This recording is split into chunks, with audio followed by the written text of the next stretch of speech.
देख रहे हैं राष्ट्र प्रथम और मैं हूं आपके साथ हिमानी। बुलेटिन में हम खबरों पर विस्तार से डालेंगे नजर, लेकिन उससे पहले नजर डालेंगे इस वक्त की सुर्खियों पर। प्रधानमंत्री नरेंद्र मोदी ने गुजरात में पर्यावरण मंत्रियों के सम्मेलन में संबोधित किया। आज का नया भारत नई सोच। पॉपुलर फ्रंट ऑफ इंडिया के खिलाफ देश भर में छापों व गिरफ्तारियों के विरोध में संगठन ने केरला बंद का आह्वान किया। बंद के दौरान राज्य के कई शहरों में तोड़फोड़ व बवाल की खबरें आई। गुजरात में आम विधानसभा चुनाव की तैयारियों में जुटी हुई इस बीच आपके उम्मीदवार जफरवाला शराब को लेकर बयान दिया। मानसून अब जाने वाला है, लेकिन विदाई से पहले देश भर में एक बार बाढ़ जैसे हालात बने हुए हैं। जम्मू कश्मीर में कश्मीरी पंडित टारगेट किलिंग के खिलाफ कई दिनों से आंदोलन कर रहे हैं। इस बीच प्रशासन सख्त हो गया।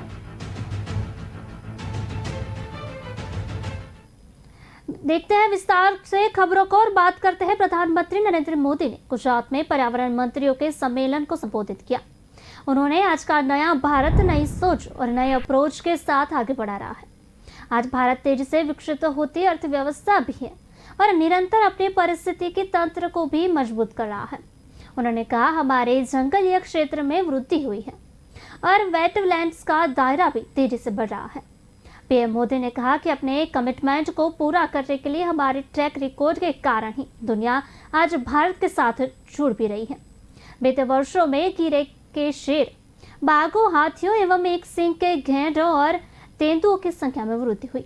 कुछ दिन पहले मध्य प्रदेश में चीता की घर वापसी से एक नया उत्साह लौटा है। भारत ने साल 2070 तक नेट जीरो का टारगेट रखा है। अब देश को फोकस ग्रीन ग्रोथ पर है और जब ग्रीन जॉब्स पर है, और इन सभी लक्ष्यों की प्राप्ति के लिए हर राज्य के पर्यावरण मंत्रालय की भूमिका बहुत बड़ी है। पीएम ने कहा, मैं सभी पर्यावरण मंत्रियों से आग्रह करूंगा कि राज्यों में सर्कुलर इकोनॉमी को ज्यादा से ज्यादा बढ़ावा दें। इससे सॉलिड वेस्ट मैनेजमेंट और सिंगल यूज प्लास्टिक से मुक्ति के हमारे अभियान को भी ताकत मिलेगी। प्रधानमंत्री ने सैंपल के दौरान आजकल हम देखते हैं, कभी जिन राज्यों में पानी की बहुलता थी, ग्राउंड वाटर ऊपर रहता था, वहां आज पानी की किल्लत दिखती है। ये चुनौती सिर्फ पानी से जुड़े विभाग की ही नहीं, बल्कि पर्यावरण विभागों की भी उससे उतनी ही बड़ी चुनौती समझना होगा। पीएम ने कहा, हमें दुनिया को दिखाना है कि रिन्यूएबल एनर्जी के मामले में हमारी गति और हमारा पैमाने को शायद ही कोई छू सकता है। बड़ी चुनौतियों से निपटने के लिए भारत आज दुनिया की नेतृत्व कर रहा है। कैसे अर्बन नक्सलों ने, विकास विरोधियों ने इस इतने बड़े प्रकल्प को, सरदार सरोवर डैम को रोक के रखा था। आपको जानकर के हैरानी होगी साथियों, ये जो सरदार सरोवर डैम एकता नगर में आप बैठे हैं ना, इतना बड़ा जलाशय देखा होगा आपने। इसका शिलान्यास देश आजाद होने के तुरंत बाद किया गया था। सरदार वल्लभ भाई पटेल ने बहुत बड़ी भूमिका निभाई थी। पंडित नेहरू ने शिलान्यास किया था, लेकिन सारे अर्बन नक्सल मैदान में आ गए, दुनिया के लोग आ गए, अपप्रचार किया, ऐसा ये पर्यावरण विरोधी है, यही अभियान चलाया और बार बार उसको रोका गया। जो काम की शुरुआत नेहरू जी ने की थी, वो काम पूरा हुआ मेरा आने के बाद। बताइए कितना देश का पैसा बर्बाद हो गया।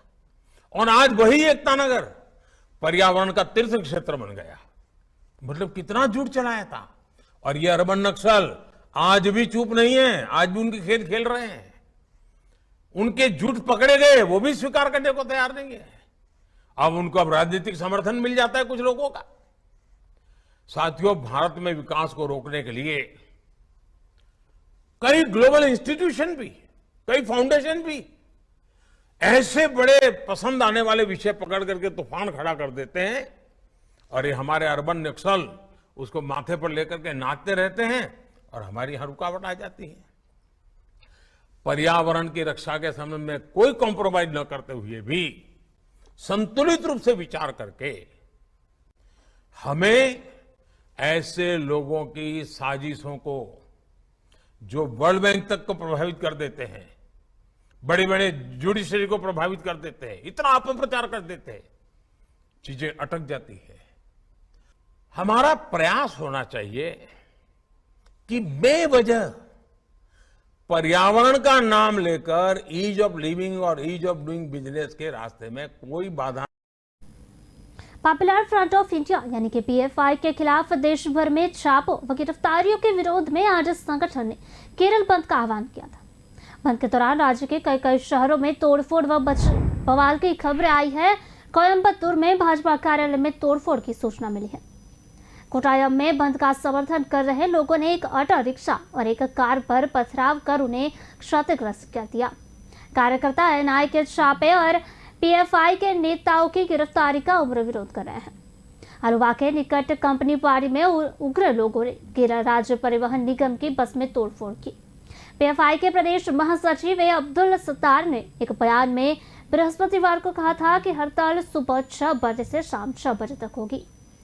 एनआई ने व अन्य केंद्रीय जांच एजेंसियों ने कल देश भर में पीएफआई के कार्यालयों और उसके प्रमुखों से जुड़े परिसर में पर छापे मारे थे। इस दौरान 100 से ज्यादा नेताओं व कार्यकर्ताओं को गिरफ्तार किए जाने की खबर है। केरल बंद को देखते हुए पुलिस ने राज्य में सुरक्षा कड़ी कर दी है। जिला पुलिस प्रमुखों का कानून व्यवस्था बनाए रखने के निर्देश जारी किए गए हैं। पुलिस की ओर से जारी बयान में कहा गया है कि कानून तोड़ने वालों के खिलाफ कड़ी कार्रवाई की जाएगी। इस बीच सरकारी बस सेवा के एसआरटीसी ने कहा कि वह बसों का संचालन जारी रखेगी। परिवहन निगम ने कहा कि जरूरत पड़ने पर अस्पतालों, हवाई अड्डों एवं रेलवे स्टेशनों तक पहुंचने के लिए विशेष सेवा संचालित की जाएगी। परिवहन निगम ने कहा कि अगर जरूरी हुआ तो पुलिस सुरक्षा की भी मांग की जाएगी।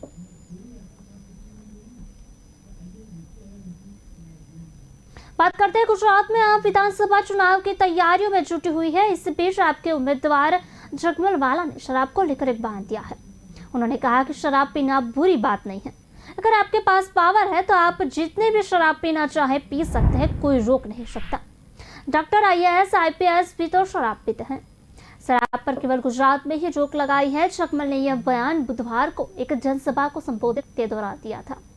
इस बयान पर आपने सफाई देते हुए कहा कि बस उनके इस बयान का समर्थन नहीं करते। वीडियो को एडिट किया गया है, वह भाजपा इसे सर्कुलेट कर रही है। वह भाजपा ने आप पर निशान साधते हुए कहा कि यह पार्टी वही पार्टी है जिसने दिल्ली में शराब नीति बदली, साथ ही गुजरात को बदनाम करने और शराब के खपत को बढ़ावा देने वाली बात के लिए माफी मांगने की मांग की है। जगमल ने कहा कि दुनिया में 196 देश है, हर जगह शराब पीने की आजादी है। भारत की आबादी 130 से 140 करोड़ है। भारत में हर जगह शराब का सेवन किया जाता है। गुजरात में शराब प्रतिबंधित है, जिसकी आबादी 6.5 करोड़ है। शराब खराब नहीं है, हमें शराब पीनी चाहिए। आप नेता योगेश चौधरी ने कहा कि भाजपा को शराब पर बात नहीं करनी चाहिए। गुजरात में हजारों करोड़ की शराब बिकती है। जहरीली शराब पीने से कम 100 लोगों की मौत हो जाती है। भाजपा ने गुजरात के युवाओं को नशे की शरण में जाने पर मजबूर कर दिया। गुजरात में गुंडा राज है। भाजपा गुजरात में आपकी सफलता को बचा नहीं पा रही है। भाजपा नेता यमल व्यास ने कहा कि यह वही पार्टी है जिसने दिल्ली में शराब नीति को बदल दिया। उनके पंजाब के सीएम के साथ क्या हुआ पूरी दुनिया यह जानती है। वे गांधी के गुजरात में शराब को बढ़ावा दे रहे हैं। आपके एक विरोधी है। गुजरात के लोगों उन्हें भी स्वीकार नहीं करेंगे। 800 કરોડની આખા દુનિયામાં વસ્તી છે। 196 દેશ છે। 196 દેશમાં આખા દુનિયામાં બધીમાં દારૂ પીવાની છૂટ છે। આપણે માત્ર ને માત્ર ભારતમાં 140 કરોડની વસ્તી છે। 130 કરોડની એમાં પણ આખા દેશમાં દારૂ પીવાની છૂટ છે। માત્ર ગુજરાતમાં 6.5 કરોડની વસ્તી છે, એમાં જ દારૂબંધી છે। એટલે સાબિત થઈ જાય છે કે દારૂ ખરાબ નથી। दारू खराब नहीं, पर दारू आपने पी जाए से। आपने दारू ने पीवानो से मित्रों, जे आपने दारू पीए ने तो दारू खराब नहीं, पर दारू आपने पी जाए से। आटलो प्रॉब्लम से। बाकी ताकत हो तो दारू पियो। मोटा मोटा डॉक्टर दारू पी, IAS दारू पी। बुलेटिन में समय हो चला है ब्रेक का। मिलते एक छोटे से ब्रेक के बाद।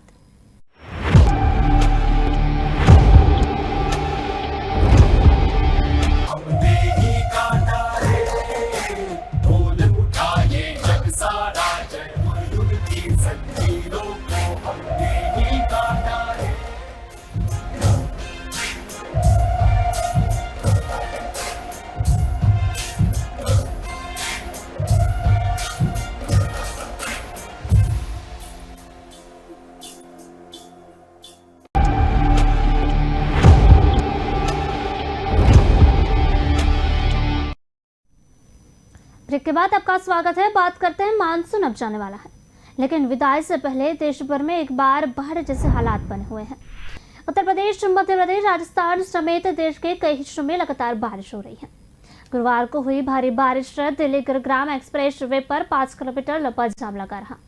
उत्तर प्रदेश के इटावा में भारी बारिश होने से एक मकान की दीवार गिर गई, जिसमें 4 बच्चों की मौत हो गई। इंदौर, जबलपुर, ग्वालियर समेत 30 से ज्यादा शहरों में 2 दिन से बारिश हो रही है। यह सिलसिला गुरुवार को भी जारी रहा। अनूपपुर जिले में सोन नदी में गुरुवार को स्कूली विद्यार्थियों से भरी नाव पलट गई। सभी बच्चे नदी पार कर स्कूल जा रहे थे। नदी से दूसरे छोर पर पहुंचते ही नाव पानी में समा गई। सभी बच्चों को सुरक्षित निकाला गया है। वहीं बालघाट जिले में बच्चों स्कूल से जाने के लिए उल्फते नाले को पार कर रहे थे। नाले के करीब 3 फीट पानी है। ऐसे में एक ग्रामीण विद्यार्थियों को कंधे पर बिठाकर और हाथ पकड़कर नाला पार करवा रहा है। तेज बारिश के कारण शिवपुरी के वार्ड 7 में Gayatri colony bus stand road पर गुरुवार सुबह मगरमच्छ घुस गया। इसकी सूचना वन विभाग को दी गई। लोगों ने मगरमच्छ के ऊपर कपड़ा व पॉलीथीन डाल दी। सुबह 10 बजे मौके पर पहुंची वन विभाग की टीम ने मगरमच्छ का रेस्क्यू किया। रेस्क्यू दल ने बताया कि मगरमच्छ को चांद पाठ हाजिर में छोड़ दिया जाएगा। इस सीजन में करीब ऐसी 1 दर्जन घटनाएं हो चुकी हैं। यूपी के 26 शहरों में गुरुवार को मूसलाधार बारिश हुई। कानपुर के आकाशीय बिजली गिरने से 9 साल के बच्चे की मौत हो गई, जबकि पिता घायल हो गया। शाहजहांपुर में भी आकाशीय बिजली गिरने से एक महिला की मौत हो गई है। आगरा में भी बारिश जारी है, इसके चलते सड़कें धंस गई हैं। वहीं मथुरा में जल भराव होने से सीएम योगी आदित्यनाथ का दौरा रद्द किया गया है। इटावा में भारी बारिश होने से एक मकान की दीवार भरभरा गिर गई है। हादसे में एक ही परिवार के 4 बच्चों की मौत हो गई है। इनमें से 3 भाई और 1 बहन शामिल है। जम्मू कश्मीर में कश्मीरी पंडित टारगेटेड किलिंग के खिलाफ कई दिनों से आंदोलन कर रहे हैं। इस बीच प्रशासन सख्त हो गया है। बुधवार को प्रशासन ने आदेश जारी कर दिया है। इसमें कहा गया है कि सितंबर में गैरहाजिर कर्मचारियों को वेतन नहीं मिलेगा। धरने पर बैठे कश्मीरी पंडितों ने कहा कि सैलरी काटकर हम लोगों पर शोषण न किया जाए। लगातार हो रही टारगेट किलिंग के बाद 4000 से ज्यादा कश्मीरी पंडित कर्मचारी 134 दिन से शांतिपूर्ण प्रदर्शन कर रहे हैं। इनकी मांग है कि सरकार सुरक्षा की गारंटी दे और घाटी से बाहर पोस्टिंग करे। हालांकि इन कर्मचारियों की सरकार के साथ अब तक हुई बातचीत में आम सहमति नहीं बन पाई है। वेतन रोके जाने के आदेश पर संघ ने कहा कि कर्मचारी ट्रांसफर की मांग को लेकर धरना दे रहे हैं, लेकिन सुध नहीं ली जा रही है। समस्या हल करने के बजाय कार्रवाई की जा रही है। इससे पहले समस्या हल करने के लिए प्रशासन ने एलजी के सचिवालय में विशेष सेल का गठन किया था। विरोध कर रहे कर्मचारी ने राहत आयुक्त जम्मू के कार्यालय में ट्रांसफर और अटैचमेंट के लिए सहमति फॉर्म भरने के लिए अभियान चलाया। अब तक 1500 कर्मचारियों ने अपने सहमति का फॉर्म जमा कर दिया है। जम्मू के धरने पर बैठे रुबन सप्रू ने कहा कि हमारी एक ही मांग है कि हमें घाटी से बाहर सुरक्षित पोस्टिंग दी जाए। हम सुरक्षा कारणों पर काम नहीं करने जा रहे हैं। सरकार हर विभाग को यह आदेश जारी करे कि पीएम पैकेज के तहत काम करने वाले एक भी कर्मचारी की सैलरी न रोकी जाए। इस मुद्दे के समाधान के लिए प्रशासक को एक कमेटी गठित करनी चाहिए ताकि बातचीत बहाल हो सके। रूसी राष्ट्रपति व्लादिमीर पुतिन ने अपने ही देश में घिर गए हैं। पुतिन ने यूक्रेन के चारों इलाकों में 3 लाख रिजर्व सैनिक तैनात की घोषणा कर दी है। तभी इस आदेश के बाद रिजर्व फौज देश छोड़कर भाग रहे हैं। शीर्ष कमांडर भी रिजर्व फौजियों की तैनाती पर बटे हुए हैं।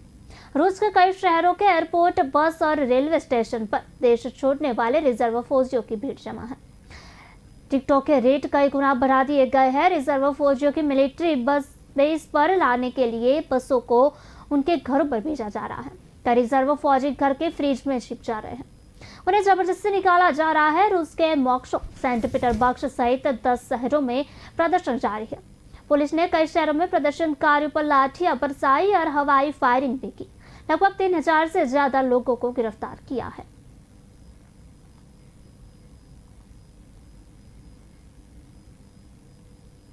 भारत ने बृहस्पतिवार को संयुक्त राष्ट्र सुरक्षा परिषद से कहा कि वक्त की जरूरत है कि यूक्रेन में युद्ध को समाप्त किया जाए और बातचीत की ओर लौटा जाए, और ध्यान दिलाया कि परमाणु मुद्दा विशेष तौर चिंता वाली बात है।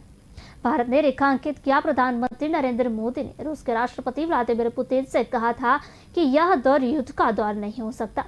यूक्रेन ऋण माफी के खिलाफ लड़ाई विषय पर 15 सदस्यीय संयुक्त राष्ट्र परिषद में विदेश मंत्री एस जयशंकर ने कहा, यूक्रेन युद्ध की दिशा पूरे अंतर्राष्ट्रीय समुदाय के लिए गंभीर चिंता का विषय है। भविष्य के अनुमान और ज्यादा परेशान करने वाले दिख रहे हैं। परमाणु मुद्दा खासतौर पर चिंताजनक है। यूरोप और विदेश मामलों में फ्रांस मंत्री कैथरीन कोलोना की अध्यक्षता में बृहस्पतिवार को यह चर्चा हुई। गौरतलब है कि संयुक्त राष्ट्र महासभा के 77वें सत्र में भाग लेने के लिए दुनिया भर के नेता संयुक्त राष्ट्र मुख्यालय में एकत्र है। परिषद की इस चर्चा को संयुक्त राष्ट्र महासचिव एंटोनियो गुतेरेस, अमेरिका के विदेश मंत्री एंटनी ब्लिंकन, चीन के विदेश मंत्री वांग यी, रूस के विदेश मंत्री सर्गेई लावरोव और ब्रिटेन के विदेश मंत्री, राष्ट्रमंडल और विकास मामलों के मंत्री जेम्स क्लेवेरी और सुरक्षा परिषद के अन्य सदस्य देशों के विदेशी मंत्रियों ने संबोधित किया। जयशंकर ने परिषद को बताया कि वैश्विकीकरण के इस दौर में युद्ध का प्रभाव सुदूर क्षेत्रों में भी महसूस होने लगा है। उन्होंने कहा, हम सभी ने कीमतों में वृद्धि, खाद्यान्न, उर्वरक और ईंधन की कमी महसूस करनी शुरू कर दी है। उन्होंने कहा कि खासतौर से विश्व की दक्षिणी हिस्से का ज्यादा परेशानी हो रही है।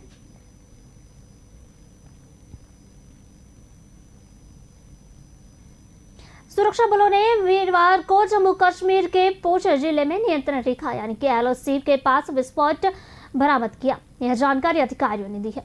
अधिकारियों ने बताया कि तलाशी अभियान के दौरान सेना के जवानों को नूरकुट इलाके में नियंत्रण रेखा के पास एक बैग मिला।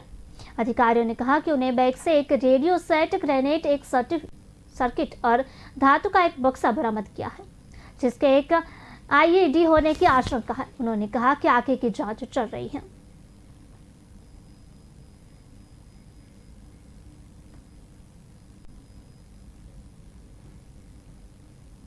रीवा सांसद जनार्दन मिश्रा का एक वीडियो सोशल मीडिया पर तेजी से वायरल हो रहा है, जिसमें वह 1 घंटे टॉयलेट को साफ करते नजर आ रहे हैं। वीडियो सांसद ने कुछ सोशल मीडिया पर शेयर किया है, जिस पर लोग तरह तरह के कमेंट कर रहे हैं।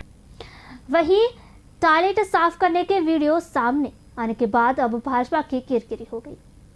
दरअसल सांसद जनार्दन मिश्रा पीएम मोदी के जन्मदिन के अवसर पर मऊगंज विधानसभा क्षेत्र के हनुमाना स्थित खटखरी युवा मंडल द्वारा बालिका विद्यालय खटरी में वृक्षारोपण कार्यक्रम रखा गया था, जिसमें शामिल होने के लिए सांसद पहुंचे थे। इस दौरान वह स्कूल का निरीक्षण कर रहे थे। उसी दौरान उन्होंने स्कूल का टॉयलेट गंदा देखा और वह उसकी सफाई हाथ से करने लगे। सांसद का वीडियो चर्चा का विषय बन चुका है। बता दें कि रीवा सांसद जनार्दन मिश्रा इससे पहले भी कई बार शौचालयों की सफाई कर स्वच्छता का संदेश दे चुके हैं। 2014 में बीजेपी सांसद जनार्दन मिश्रा को स्वच्छता का ब्रांड एम्बेसडर भी बनाया गया था। स्वच्छ भारत मिशन के तहत चारों ओर स्वच्छता बनाए रखने के लिए बीजेपी सांसद अक्सर प्रयासरत रहते हैं।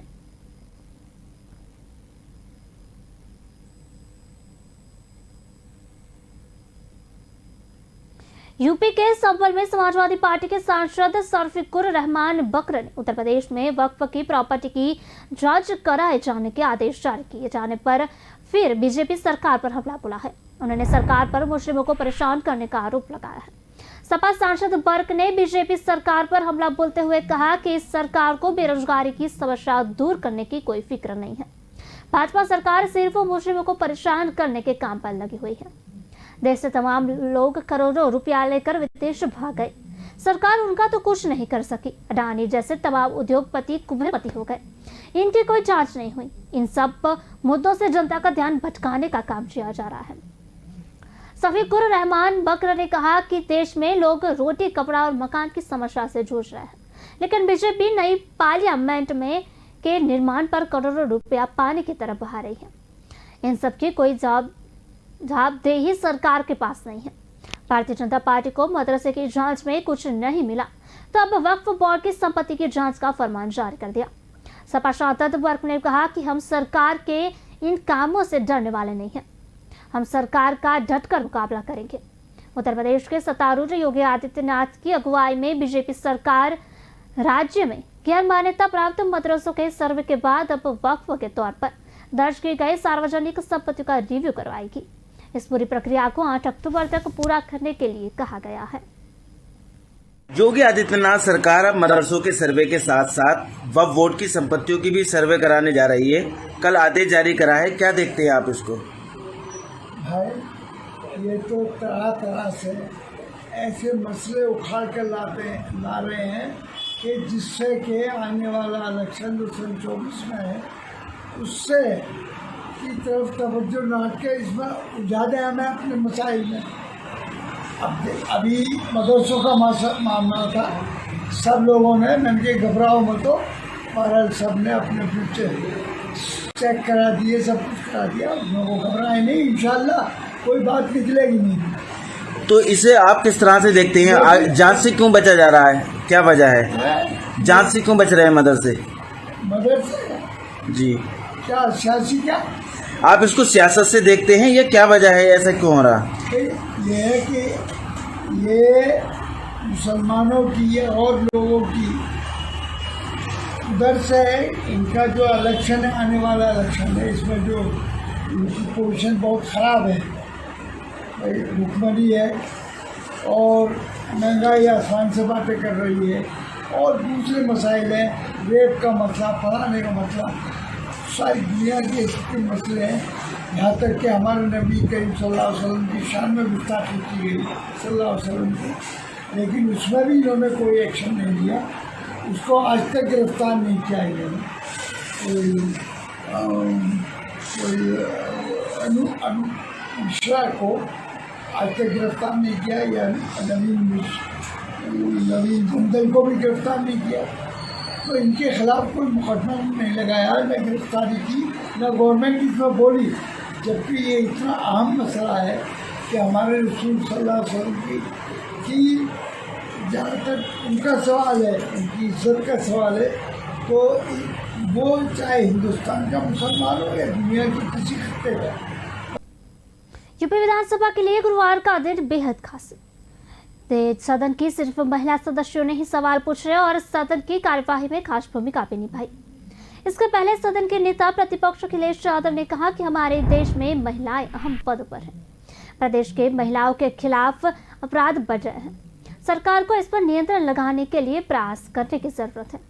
उन्होंने कि महिलाओं ने आज़ादी की लड़ाई मजबूत की और हर क्षेत्र में योगदान दिया है। महिलाओं के सिर्फ एक ही दिन काफी नहीं है, बल्कि उनके मुद्दों पर चर्चा करने के लिए एक पूरा सत्र भी कम है।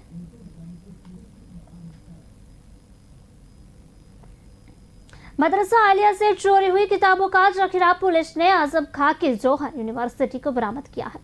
इनमें कई बेशकीमती किताबों के अलावा धार्मिक ग्रंथ भी हैं। इन धार्मिक ग्रंथों को पुलिस ने बुधवार शाम पूरे सम्मान के साथ कोर्ट में पेश किया। धर्मगुरु इन्हें अपने सिर पर रख ले कोर्ट तक लाए। इनमें कुरान और रामायण दोनों थी। धर्मगुरु के साथ गंज कोतवाली प्रभारी सुरेंद्र श्री पचौरी और उप निरीक्षक जाकिर अली भी थे। मदरसा आलिया से वर्ष 2016 में चोरी हुई किताबों को पुलिस ने जौहर यूनिवर्सिटी से बरामद किया है। जौहर यूनिवर्सिटी से बरामद पुस्तकों में धार्मिक ग्रंथ भी मिले। इनमें 5 पाक कुरान शरीफ और पवित्र रामायण भी शामिल है। इन्हें पूरा मान सम्मान के साथ कोर्ट में पेश किया गया। कोर्ट ने पुलिस द्वारा धार्मिक ग्रंथों के इस तरह सम्मान किए जाने की प्रशंसा की।